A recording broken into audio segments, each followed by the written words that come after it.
The brief commentary on Sura Ash-Shura. Interpretation of the 13th verse of Sura Ash-Shura. It is narrated from the words of Wali that the Prophet, peace and blessings of Allah be upon him, said, "Instead of Torah, I was given 7 long surahs. Instead of Zabur, I was given surahs consisting of about 100 verses. Instead of Injil, I was given frequently repeated surahs. And in addition to this I received dismembered surahs." This hadith was narrated by At-Tabarani and Al-Bayhaqi, and Al-Albani declared it authentic in the collection Sahih al-Jami as Sagir. On the basis of this hadith, theologians divide the Quranic surahs into 4 groups. The first are the so-called long surahs from the 2nd to the 9th, the second, consisting of about 100 verses from the 10th to the 35th. The third often repeated from the 36th to the 49th, and the fourth, the so-called divided surahs from the 50th to 114th. Interpretation of the 23rd verse of Sura Ash-Shura. It is reported that Tavis said, "A certain man asked Ibn Abbas about the meaning of the words of the great and mighty Allah, say, I do not ask you for any reward for this, except for love for the sake of closeness, for the sake of my closeness to you, or for the sake of your closeness to Allah, or love for my close relatives." Said Jubair then said, meaning the close relatives of Muhammad, peace and blessings of Allah be upon him. Ibn Abbas said, "You are in a hurry." Among the Quraysh clans there was not one that would not be related to the Messenger of Allah, peace and blessings of Allah be upon him, and therefore the verse was sent down, say, I do not ask you for any reward for this, except love for the sake of intimacy, for the sake of my intimacy to you, or for the sake of your closeness to Allah, or the love of my close relatives. That is, I ask you only to maintain family ties between us. This hadith was reported by Ahmad, al-Bukhari, al-Tabari, and others, and its text is given according to Ahmad's version. Interpretation of the 27th verse of Sura Ash-Shura. It is reported that Abu Hani said, I heard from Amr Haris and others that the verse, if Allah increased the provision of his slaves, they would become disorderly on earth. However, he sends it down in measure, as he wishes, was sent down about those who lived under a canopy in the mosque, when they began to desire worldly goods, saying, Now, if we had such and such. This hadith was narrated by At-Tabarani and others, and Al-Haythami called his narrators the narrators of the hadith included in As-Sahih. Interpretation of the 51st verse of Sura Ash-Shura. This verse refers to how Allah sends down revelations to his messengers.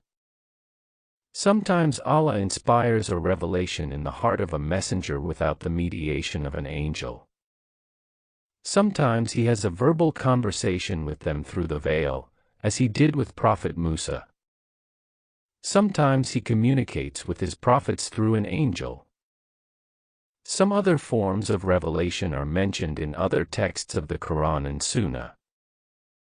It is reported from the words of Aisha that Al-Harith Hisham asked, O Messenger of Allah, how does revelation come to you? He said, sometimes it comes to me like a bell ringing, and for me this is the most severe form. It leaves me when I have already memorized it. Sometimes the angel appears before me in the form of a man. He talks to me and I remember what he says. Aisha said, I saw a revelation come down to him on a very cold day, and when it left him, his forehead was covered with sweat. This hadith was narrated by Ahmad, al-Bukhari, Muslim, At-Tirmizi, and Nasai and others. Sometimes Jibril came to the Prophet, peace and blessings of Allah be upon him, in the form of a man. It is reported from the words of Umar al-Khattab.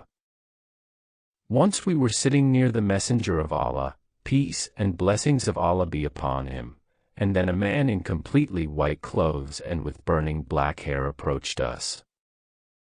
It showed no signs of travel, but none of us knew it. He sat down directly opposite the Prophet, rested his knees on his knees and, placing his palms on his hips, said, "O Muhammad, tell me about Islam."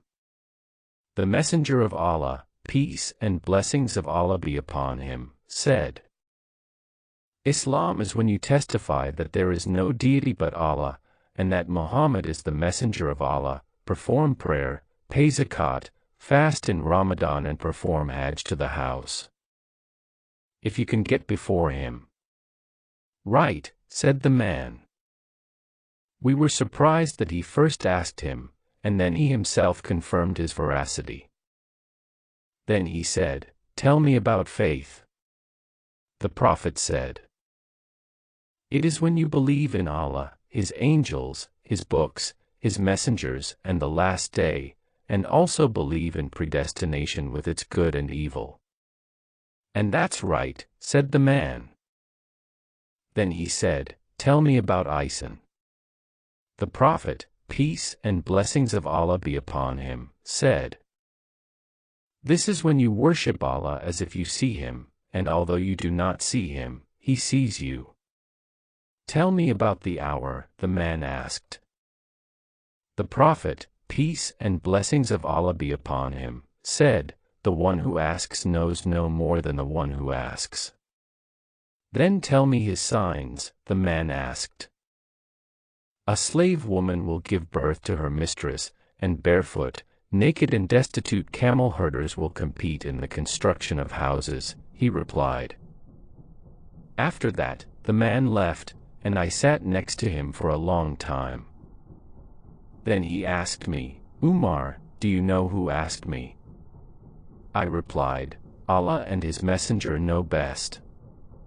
He said, "Jibril himself came to you to teach you your religion." This hadith narrated by Muslim.